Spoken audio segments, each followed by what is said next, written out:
morning, good afternoon, and good evening to all. Thank you for participating in this session. This activity is organized by the Diversity, Equity, and Inclusion Committee with the support of the ATBC Executive Board.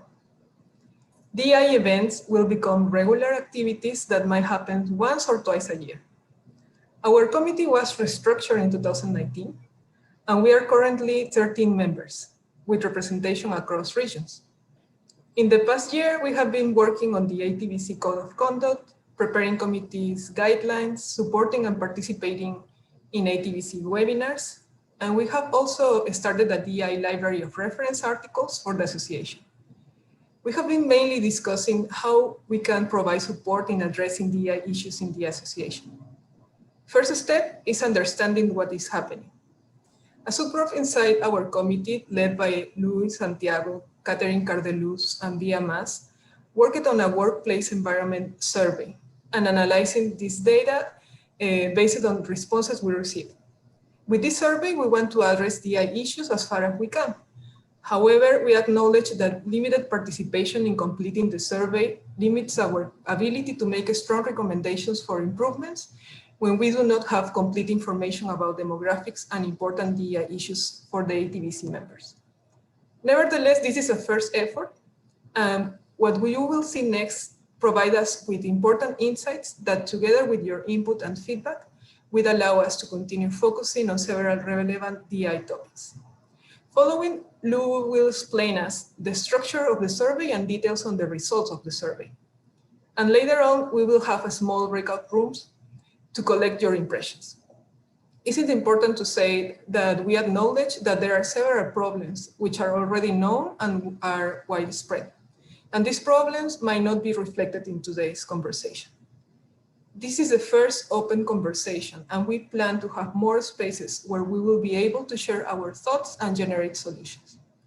So thank you very much, and please, Lou, the floor is yours.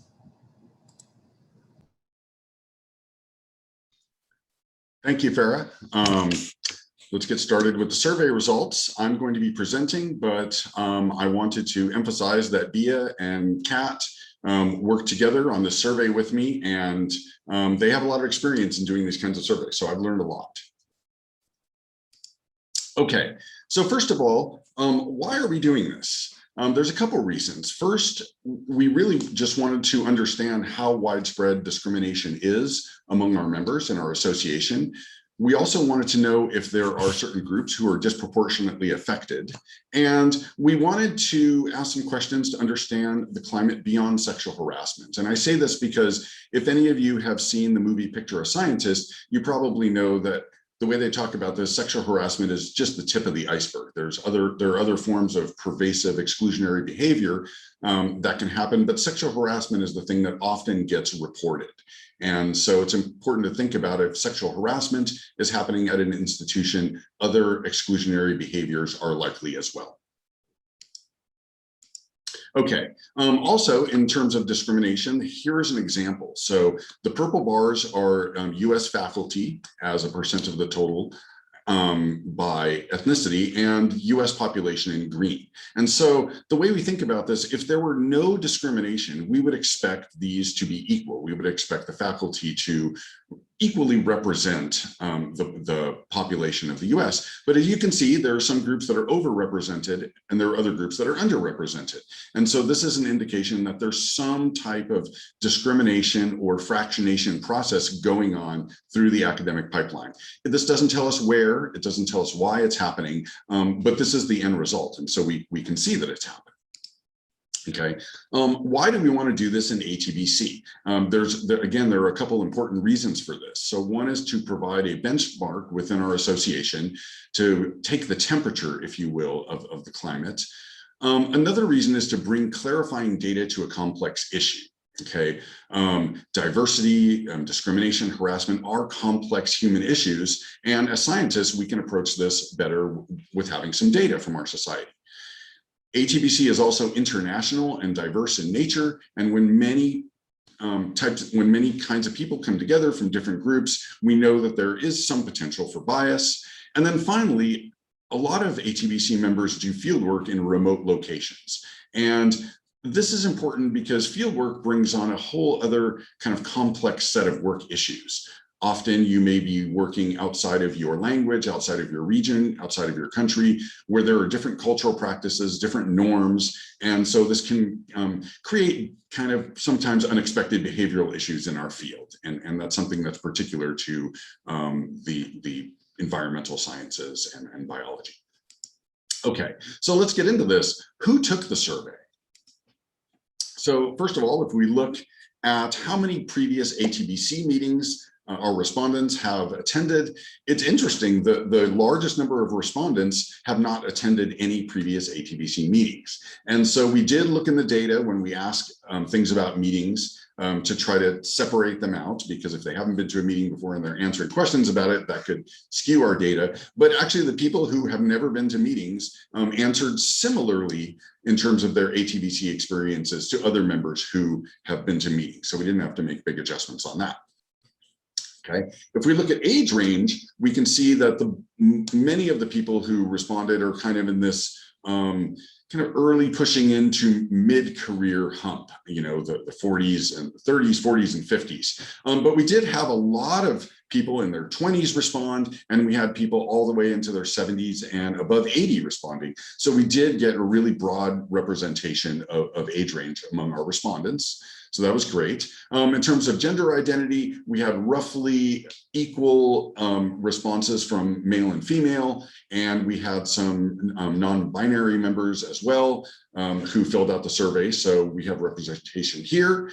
If we look at employers, by far, most of the respondents are employed by colleges or universities, so in the academic field. However, we did have some good representation from government agencies, nonprofit organizations, even some people self-employed, not employed. So while many of the respondents were actually academics, we tried to ask our questions to broadly cover the membership of ATBC, knowing that many people work at NGOs or their own businesses or agencies. And so that came through the survey. Okay, if we look at ethnicity, the largest group to respond to the survey were Caucasians, mostly from North America and Europe. And then there was a second large group, which were Hispanic and Latino from Latin America. So those are our biggest respondents. But again, we had broad representation across Asia, Africa, the Middle East. Native Americans responded. And so, so we feel like we had a really good, diverse set of respondents. And overall, we had respondents from more than 80 countries. And so I was really happy to see this, because this tells us that the information that we're getting is coming from across the world. And so, so that's really great when we analyze the data. So how did ATBC members respond to the survey? Let's take a look at some of the data. Okay, so I'm going to be showing you some of these graphs, and these are donut graphs. And in here, the cooler colors, the blue and turquoise, represent people who strongly agree or somewhat agree with the question. The warmer pinkish colors here and rose are people who disagree somewhat or strongly. And so in the middle, I've kind of broken down the numbers of people who somehow agree strongly or somewhat to those who disagree. And so here the question is, my department or institution supports my research. And you can see most ATBC members feel supported in terms of their research by their institution. There were 27 respondents who didn't, okay, for whatever reason, but the bulk did. So, you know, by and large, many ATBC members feel supported in terms of research by their institution. If we look through the data and cross-reference our data, the biggest group to say that they disagreed that their institution supported their research were the age group of the 40 to 49. So these are mid-career people, probably just past tenure, kind of feeling like they're not being supported to continue their research, trying to get over that mid-career hump. Okay, if we look at teaching, so do you feel that your department institution supports your teaching? Again, most ATBC members did feel that they were supported by their institution for teaching. Out of the ones who strongly disagree, there was a disproportionately large number of the 20 to 29 age group. And so these are people who may be teaching assistants, maybe doing some of their first teaching assignments and not feeling supported by their department or institution. If we look at service, again, the numbers are fairly similar. Most people do feel supported, but of the ones that don't, it was disproportionately high among women, not feeling supported by the service that they provide for their department or institution. Okay, I'm going to show you a few more of these graphs. So this question was, my chair or supervisor creates an environment that promotes diversity. The numbers are fairly similar. Most people felt that their supervisor did promote diversity, but here in this case, 32 people disagreed with that. And in here, I looked at the numbers to see whether there were certain groups that tended to disagree with this. And I couldn't find any. And this was remarkable to me. It's not any one country, it's not any one kind of institute, any one kind of employer, males, females, different backgrounds. There really was nothing. So this appears to be kind of widespread at low levels, similarly with equity and similarly with promoting inclusion. So the numbers are fairly similar here. Now, if we look at those numbers from how people feel about their institutions on top and compare those with ATBC, we can see that ATBC compares favorably for promoting diversity, equity, and inclusion. There were fewer members that disagreed that ATBC is promoting these things. So compared to our workplace, ATBC is beating our work institutions in terms of promoting DEI. Okay, if we look at some other aspects of work, so this question, my department institution promotes equitable opportunities. Most people felt that way, but there was a group of 35 who disagreed with this and their institution promoting equitable opportunities. Respectful scientific discussions, the numbers are similar here. Again, most people felt yes, but there were some people that disagreed in their institutions. Safe environment. There were still some people who disagreed that their department is promoting a safe environment for them. If we compare this to ATBC, which is on the bottom here, we see that ATBC compares very favorably. Very few people disagreed with the fact that ATBC is promoting equitable opportunities, respectful scientific discussions. Indeed, this is what we come to ATBC for. Only 4 people disagreed with this, okay? And we would like to have that number at 0, obviously, but most people felt like ATBC is promoting this a safe environment, okay? It's concerning that 5 people feel like ATBC is not promoting a safe environment, but most people did. And so we can see that occasionally some things happen and people don't agree with that. Okay, now I'm going to go through a series of these graphs, and these relate to kind of workplace behavior. And so this first question, how often does bullying occur? And you can see 26% people said it never occurs in their workplace, 43% rarely, and there's a small group here that said often or always even. And again, I looked at these numbers, could not find any consistent pattern of this happening in any particular place or to any particular group. It was across men, women, different ethnicities, different countries across the world. Okay, if we look at ATBC, we can see that 67% say never happens at ATBC, okay? And this is great. A lot of people feel that bullying never happens. There are some people who said sometimes and rarely, okay? And so this is of concern. I emphasize here, no amount of bullying or any of these behaviors is acceptable. We want this red number here, people saying never, to be 100%, okay? But we can see that this is happening at low levels at ATBC. Favorable compared to the workplace, but it's not 0. Okay. For mobbing, our results look somewhat similar. About 77% of people said this never happens at ATBC. Oh, sorry about that. And in the workplace, about 55% said never. Some people said often and always in their workplace. There were 1 or 2 people who said this often happens at ATBC. So this is of concern. No amount of mobbing is acceptable. Okay. In terms of intimidation, there was really broad range for people's workplaces. This is a more subtle behavior. And so about 40% said rarely, sometimes people said often and always. At ATBC, 67% said never. Okay, again, there was a group that said sometimes and rarely, about 30%. And so again, some of these things are happening on low levels. We want to think about that in our committee and think about what we can do to reduce some of these behaviors. Okay, sexual harassment. This is an important one because it's often the one that gets reported. It's often the one people focus on in terms of harassment. And so in the workplace, 42% said never. This 6% often, and a few people saying always. I looked at this data, could not find any consistent pattern of particular groups or places that this is happening to. This is something that seems to be happening at a low level in many places, okay? For ATBC, I was happy to see that 65% of people said it never happens. But again, there was about 35% or so of people who are saying it's happening sometimes or rarely. One person said often. And so, so this is a concern. You know, most people are saying it never happens, but at a low level, it is happening in some places in our society, okay?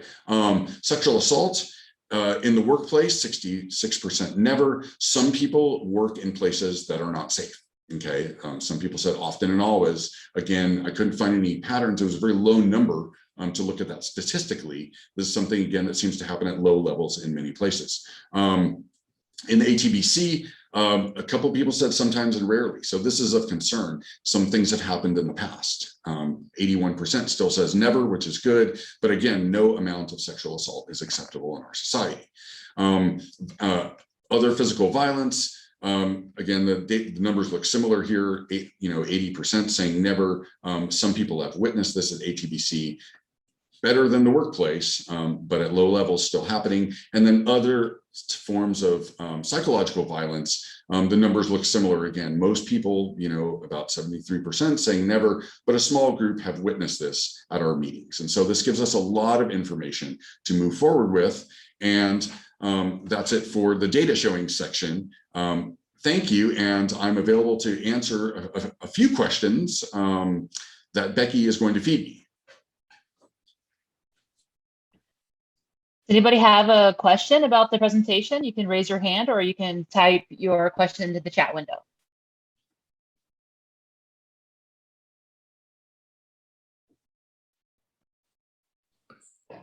Maybe Becky, we can read the one question which is there.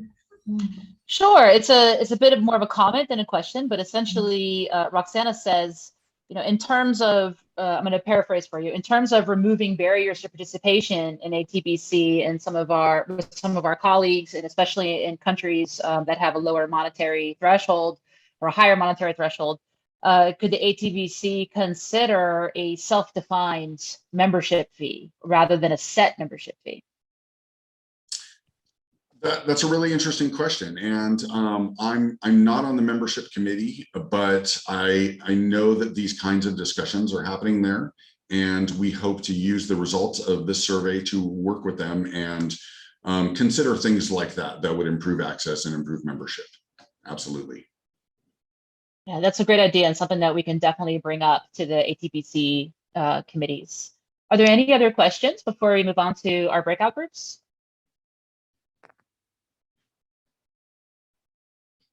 All right, we'll pass it off to Bia to explain our next activity. Thank you so much, Lou, for that great presentation.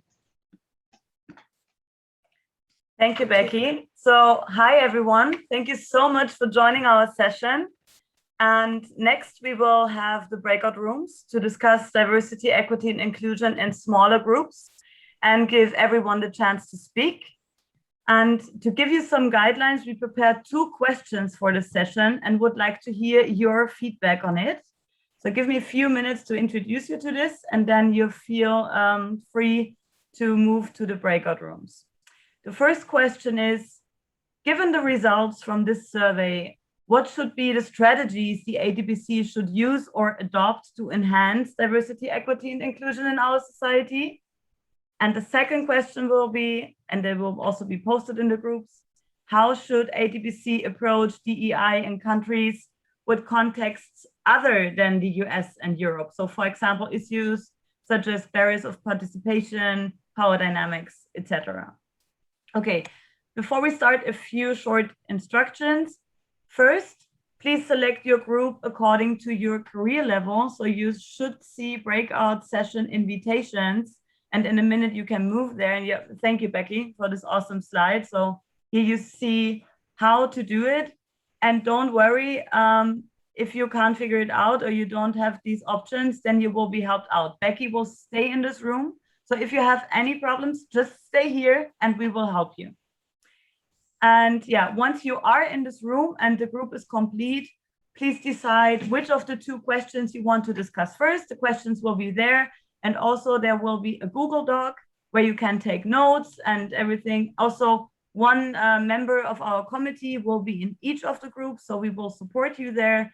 So everything should be fine. In total, we have 15 minutes for this discussion, so I won't talk any much longer. And then afterwards, we will automatically go back to this room. And a few minutes before the breakout sessions end, you will receive a notice to write down your 3 main ideas, please, on the question that you selected. If you have time left, you can also work on the second question, of course, up to you. But working on one question, writing down your 3 main ideas, that would be absolutely awesome. And after these groups, we meet back in this room and we'll discuss these ideas of yours and how we will use them. So our committee is collecting your ideas to take them into account in our own work for the society. So to take your feedback into account. Thank you very much for your participation. I'm looking forward to this session. Thank you. Okay, everybody, I opened the breakout rooms. You should be able to self-select your breakout room. If you cannot see the option to choose a room, just hold on for just a minute and I will help you manually.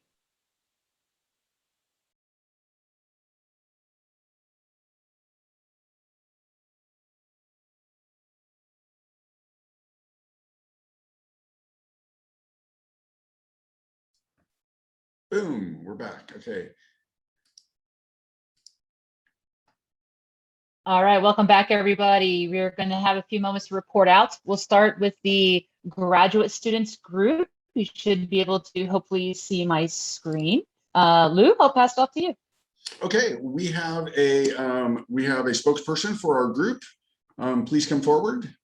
Yeah, so that's me. Should I present the 3 points now? That's great, thank you. Yeah. Okay, so our first point was about language.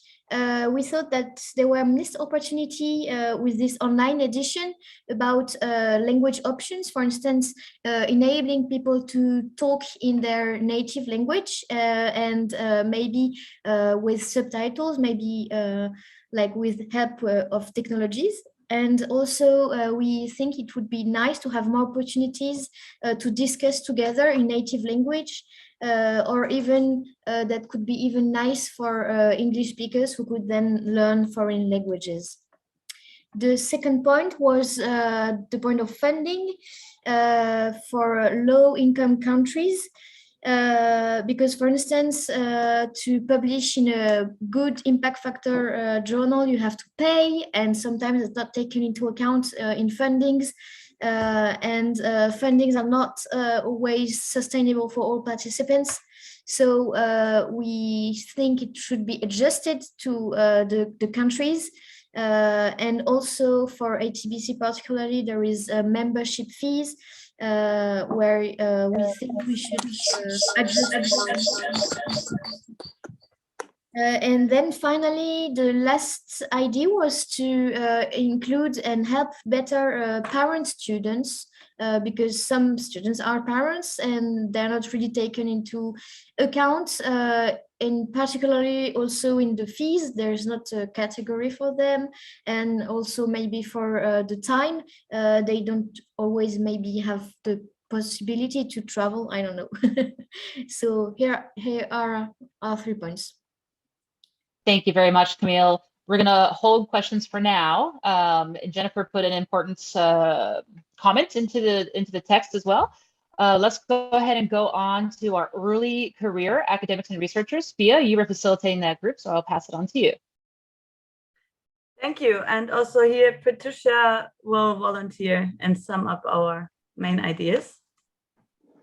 Yeah, thank you, B. Our group have raised basically, I think, similar issues as the former one. And one issue relates to funding and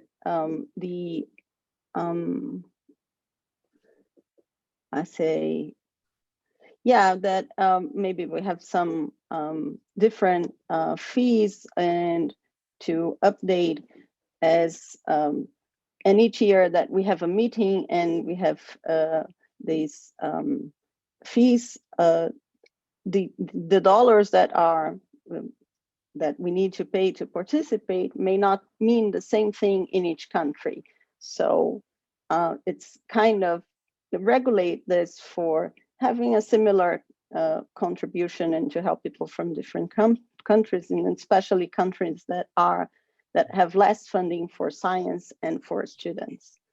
Another issue was related to language also, and we suggest that we can have maybe some kind of mentorship to help people to prepare their abstracts and their presentations for non-English speakers, to have someone, a senior person, reviewing or helping. And I think this could make people more confident to present their works, and also to be an opportunity to capacity training and gaining more ability to communicate our research in English.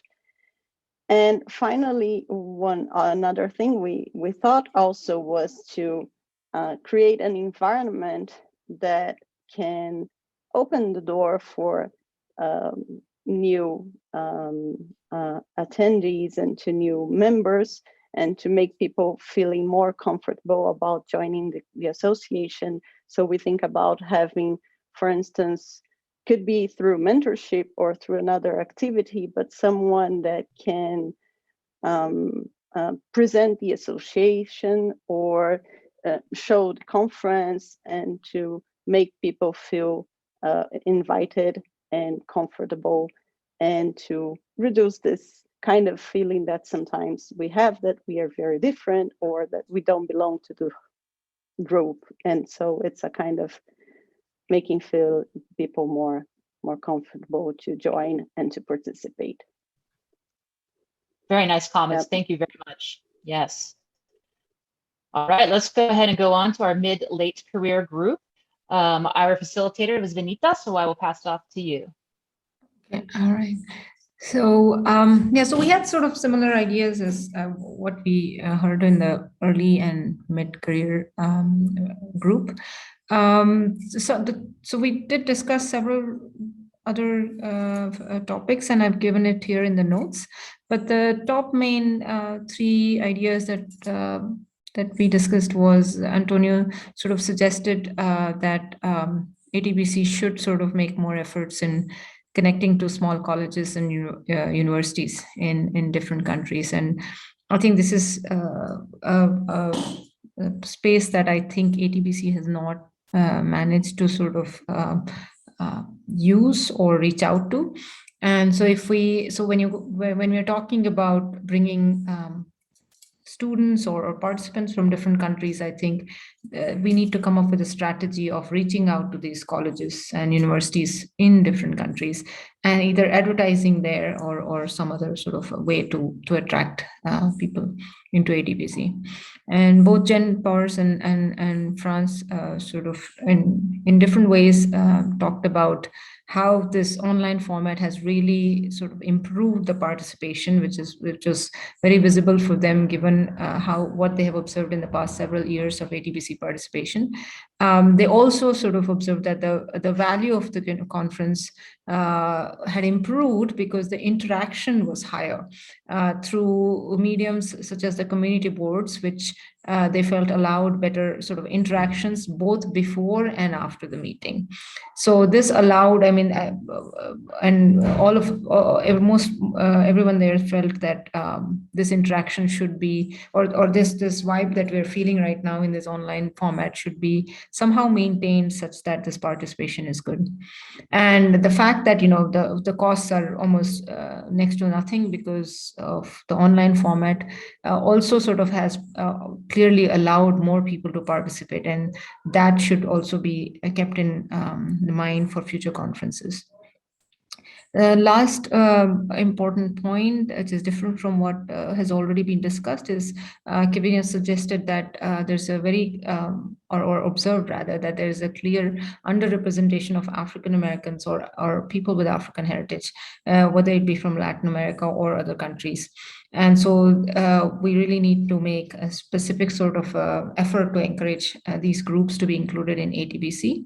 And we could either use social media or sort of use small grants programs to improve their participation by encouraging them into research and eventually into mainstream science. So these were the three main points, and the other points I've just sort of written in the document here for us to review later. Thanks, Becky. Thank you very much, Benita. And by the way, we will be reviewing all of the comments that you all put in your notes. We're just highlighting the top few for time. So thank you all for your contributions.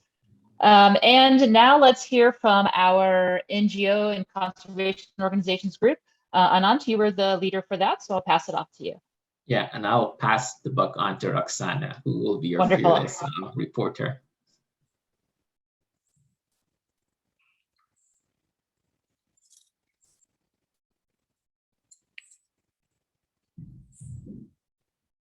Roxana, you might be muted.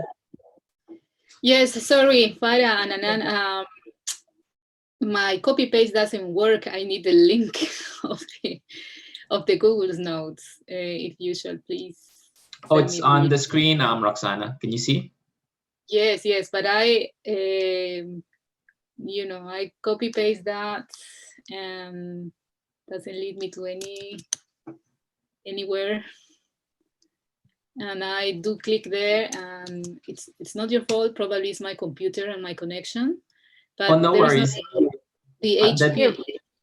Roxana, I will paste the top three things into the chat window so that you can see them. Okay. Okay. So could you lower a little bit so that I can see again the questions, and everybody can see the questions too. The first topic, the second topic. There you go. Yeah. No.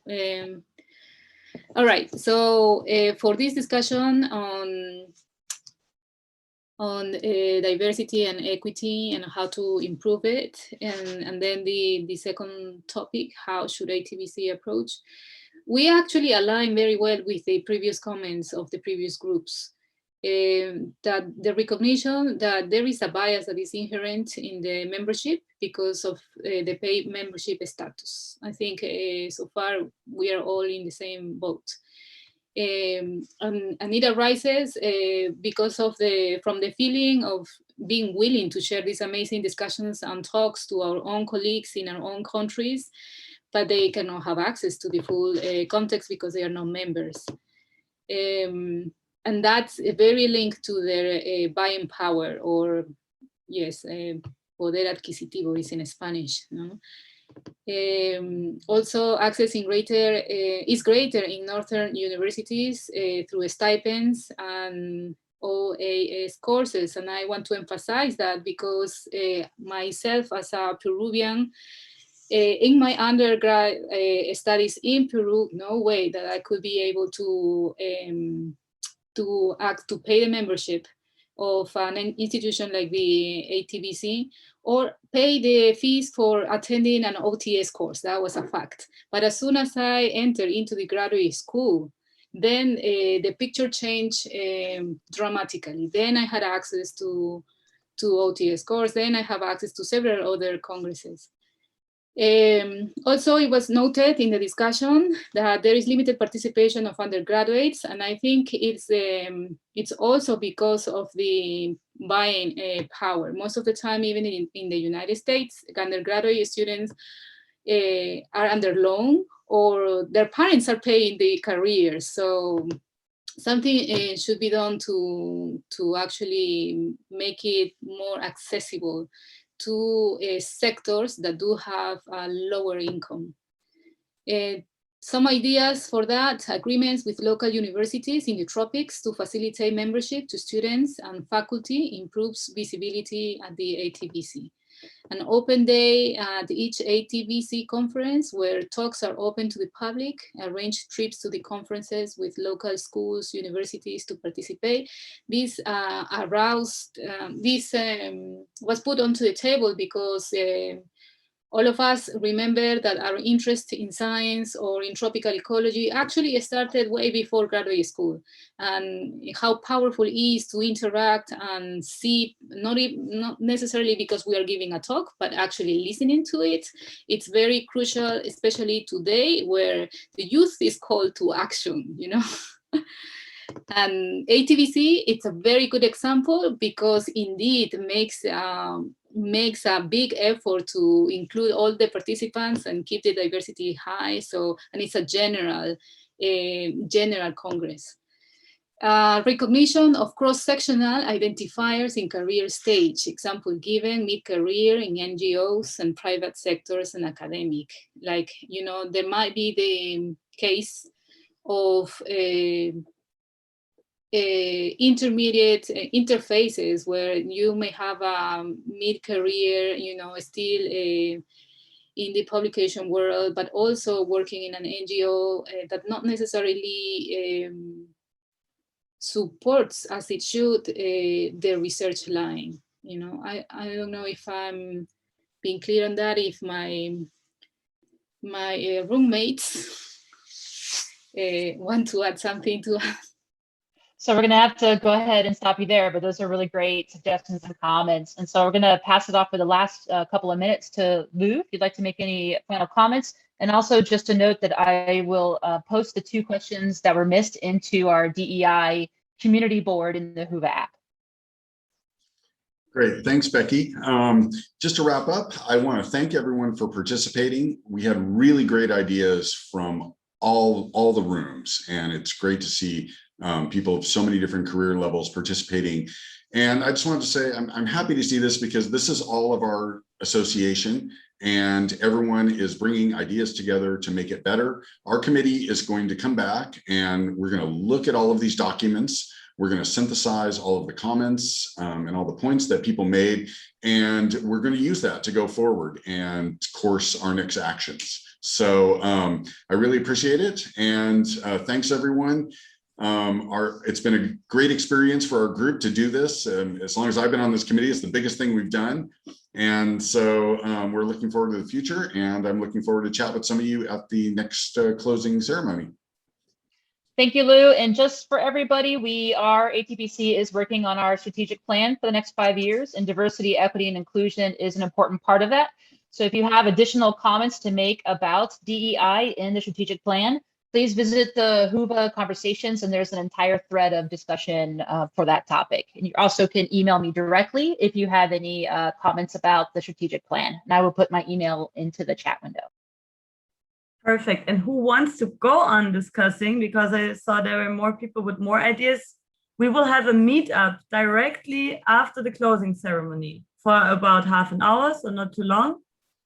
So I wish everyone a wonderful rest of the conference. And if you want to continue, find the meetup in the Whova meeting, ATBC DEI, and you will find us there again.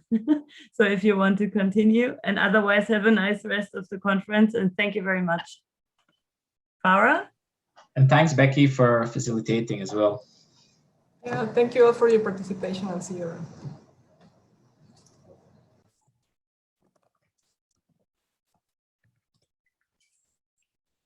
Yeah, thanks, Becky. Thanks, Farah. All right, I can just Thanks, log out, right? Bye-bye. Yeah. Great job, yes. It went very smoothly. Yeah, very good job. Thank you. I will save the chat just to have the comments. Yeah. All right, I'm going to go put those 2 questions into the DEI board, and I won't be there for the open-ended, but as I have other meetings. But great job, everyone. Thank you. Bye.